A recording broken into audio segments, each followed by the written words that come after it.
नमस्कार मेरी YouTube family, हमशिका voice में आप लोगों का स्वागत है। आज हम लोग सुनते हैं फिर से एक नई कहानी। आज रमन के घर का मुहूर्त था। सारे रिश्तेदार मौजूद थे। कई रिश्तेदार उसकी बड़ी वाहवाही कर रहे थे। वाकई उसने कितना सुंदर घर बनवाया था। हालांकि था तो 60 गज में फैला हुआ छोटा सा घर, पर बहुत करीने से बनाया गया था। लेकिन साथ ही कुछ रिश्तेदार दबी जबान से रमन और उसकी पत्नी साक्षी की बुराई भी कर रहे थे। भला नए घर की क्या जरूरत थी, इतना बड़ा बंगला तो था ही इन लोगों का। बेवजह महल को छोड़कर छोटे से घर में आ रहे हैं। वाकई अक्लमंदी का सौदा नहीं किया इन लोगों ने। तो कुछ ने कहा, माँ बाप की सेवा करते जोर आता है, इसलिए माँ बाप को अकेला छोड़कर यहाँ आ गए। कम से कम माँ बाप की उम्र का लिहाज तो कर ही लेते। दोनों बुढ़ापे में अकेले रह गए। अरे बहु संस्कारी नहीं है, वो रहना ही नहीं चाहती होगी इनके साथ। भैया आजकल सबको आज़ादी पसंद है, बंधनों में कोई बंधकर रहना नहीं चाहता, जिम्मेदारी कोई नहीं लेना चाहता। अरे औरत कब तिरिया चरित दिखा दे कह नहीं सकते हैं। देखो शादी के 7 साल बाद जाकर अपने सास ससुर को अकेला छोड़कर अलग हो रही है, और इस बात से माथे पर बिल्कुल भी शिकन तक नहीं आ रही है। देखो कैसे तैयार होकर पूजा में आई है। जितने मुंह उतनी ही बातें। पूरी रिश्तेदारी में मधु जी और हितेन जी बेचारे बने हुए थे। दोनों ही चुपचाप एक तरफ कुर्सी पर बैठे हुए थे, जबकि बेटे बहू पूजा में बैठे हुए थे। यज्ञ का काम पूरा हुआ तो बहू साक्षी सबके पैर छूने के लिए उठी। उसने सबसे पहले अपने सास ससुर के पास जाकर उनके ही पैर छुए। ससुर जी ने तो फिर भी आशीर्वाद दे दिया, लेकिन सास मुंह बनाती हुई बोली, तू मेरे बेटे को लेकर अलग हुई है ना। देख भगवान ने तुझे भी एक बेटा दिया है, तेरे कर्मों की तू यही भुगत कर जाएगी। मधु जी आशीर्वाद की जगह श्राप देते हुए बोली, पर साक्षी ने मधु जी को कोई जवाब नहीं दिया, बल्कि वो और रिश्तेदारों के पैर छूने के लिए आगे बढ़ गई। वो अपने नए घर में किसी तरह का तमाशा नहीं चाहती थी। उसके बाद वो रसोई में आ गई। आखिर नई रसोई में खिचड़ी जो बनानी थी, उसके बाद ब्राह्मण और कन्या भोज करना था, और उन्हें वो खिचड़ी भी परोसनी थी। खिचड़ी बनाते बनाते उसे वो दिन याद आ गया जब वो रमन की दुल्हन बनकर ससुराल आई थी। उसका ससुराल का मकान काफ़ी बड़ा और आलीशान था। एक पल के लिए तो उसके पैर अपने आप ही बाहर ठिठक गए। सचमुच कितना सुंदर मकान था वो। लेकिन वो मकान तो सिर्फ मधु जी और हितेन जी का था। ये बात उसे बहुत जल्दी ही समझ में आ गई, क्योंकि वो अपनी मर्जी से वहाँ कुछ भी नहीं कर सकती थी। शादी के 4-5 दिन बाद ही उसने अपने कमरे की बेडशीट बदलकर रंगीन बेडशीट बिछा दी, जो वो अपने साथ लेकर आई थी। जब मधु जी ने ये देखा तो काफ़ी हंगामा कर दिया। आते ही अपनी मनमानी शुरू कर दी तुमने। ये मेरा घर है और मुझे मेरे घर में लाइट्स कलर ही पसंद है, इसलिए इस बेडशीट को अभी हटाओ यहाँ से। सासू माँ की इस रवैये से साक्षी हैरान रह गई और उसने चुपचाप बेडशीट हटा दी।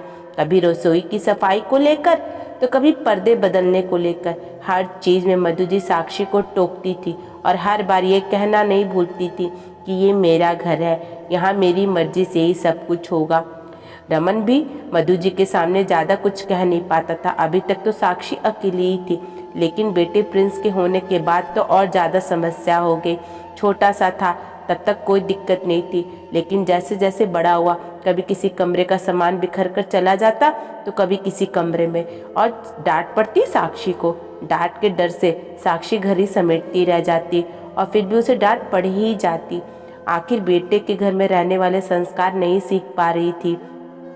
प्रिंस जब स्कूल जाने लगा और बच्चों की तरह वो पेंसिल कलर वगैरह से दीवार पर लिख देता, बस मधु जी और हितेन जी इस बात पर चिल्लाना शुरू कर देते और साक्षी कपड़ा लाकर दीवार की साफ सफाई करने के लिए दौड़ती। लेकिन आखिर कब तक? आखिर वो भी इंसान थी। एक दिन अचानक मुंह से निकल ही गया, माँ जी प्रिंस अभी बच्चा है, बच्चे थोड़ी बहुत शरारत करते ही हैं, आखिर इसे बांध कर कैसे रखो। मुझे नहीं पता, तेरा बेटा है, तू ही संभाल। मैं अपने घर को गंदा नहीं होने दूंगी। मुझे घर का साफ सुथरा होना पसंद है। मधु जी तो 2 टूक जवाब देकर वहाँ से निकल गई। साक्षी हक्की बक्की सी उन्हें देखती रह गई। वो दिन था जब पहली बार साक्षी ने रमन से अलग घर लेने के लिए कहा था, पर रमन ने उस दिन भी साक्षी को चुप करा दिया।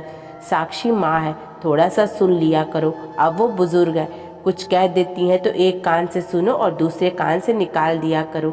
पर ऐसे कैसे रमन, मेरे बच्चे का बचपन तो वो जी ही नहीं पा रहा है, ऊपर से माँ जी सोचती भी नहीं है, किसी के भी सामने चिल्लाना शुरू कर देती हैं। आखिर कब तक सुनूं मैं? साक्षी, थोड़ी सी हिम्मत रख लो, समझो मेरी बात को। माँ पापा बूढ़े हो चुके हैं, उन्हें अकेला भी तो नहीं छोड़ सकते हैं। अब इसके आगे साक्षी कुछ कह ही नहीं पाई। लेकिन उस दिन तो रमन घर पर ही था। बाहर बारिश हो रही थी, पता नहीं कैसे पीछे वाले दरवाज़ा खुला रह गया और प्रिंस खेलता हुआ बाहर उस छोटे से बगीचे में आ गया। बच्चों को तो वैसे भी पानी से बहुत लगाव होता है। 4 साल के प्रिंस को भी बड़ा मज़ा आने लगा। वहीं गमले में से मिट्टी निकाल निकाल कर खेलने लगा और पानी में भीगता रहा। थोड़ी देर बाद वो अपने उन्हीं गंदी पैरों के साथ वो घर में आ गया। पूरे फर्श पर मिट्टी और गीला हो चुका था। ये देखकर मधु जी आग बुलबुला हो गई और उन्होंने खींचकर एक चाटा प्रिंस को दे मारा।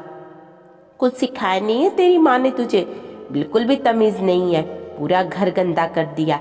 मधु जी की मार से प्रिंस जोर जोर से रोने लगा। शोर सुनकर सब लोग बाहर आ गए। वहाँ का मंजर देखकर उन लोगों को समझते देर नहीं लगी कि क्या हुआ है। प्रिंस को रोता देखकर साक्षी प्रिंस को गोद में उठाकर कमरे में ले गई।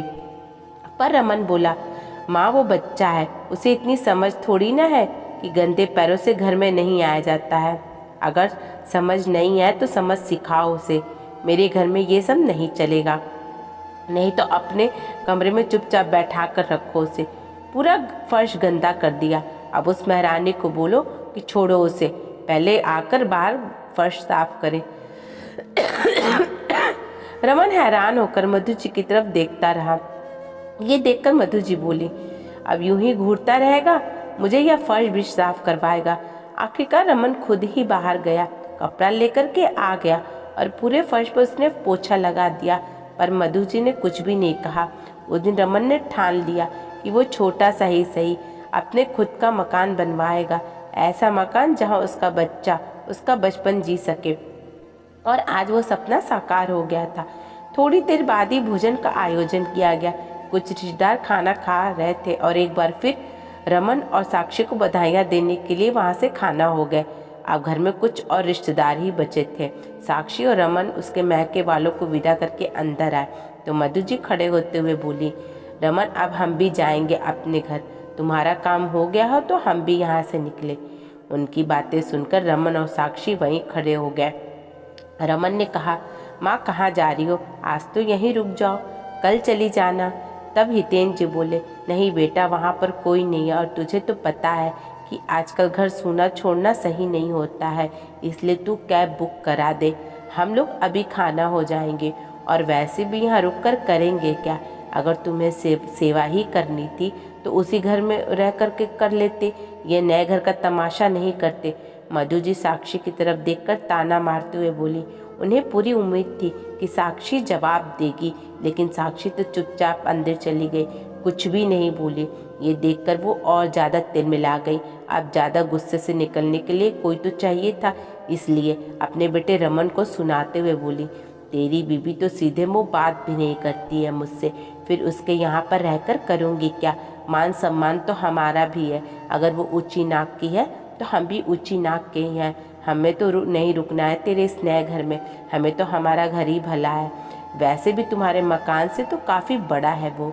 माँ क्यों बात को खींच रही हो? आपको तो खुश होना चाहिए कि आपके बेटे ने कम से कम छोटा ही सही एक मकान तो बनाया है। हाँ, तू तो अपने बीवी के पक्ष में ही बोलेगा। याद रख, तेरा भी एक ही बेटा है। जैसे बहू तुझे अलग लेकर हो गई ना और हमें अकेला छोड़ दिया, वैसे तुम भी तरसोगे। बस करो माँ, कुछ भी बोले जा रही हो। आपकी बहू आपके बेटे को अलग लेकर के नहीं हुई, बल्कि आप खुद उसके लिए जिम्मेदार हो। मेरा घर मेरा घर मेरा घर, आप हर बात पे अपने घर का ताना देती थी। उस घर में हम अपनी मर्जी से कुछ भी नहीं कर सकते थे, यहाँ तक कि हमारा बच्चा वहाँ आज़ादी से खेल भी नहीं सकता था। तो जब वो घर ही हमारा नहीं था तो फिर वहाँ भला रह करके हम करते ही क्या? रमन फटाफट से कैब बुक करा दी।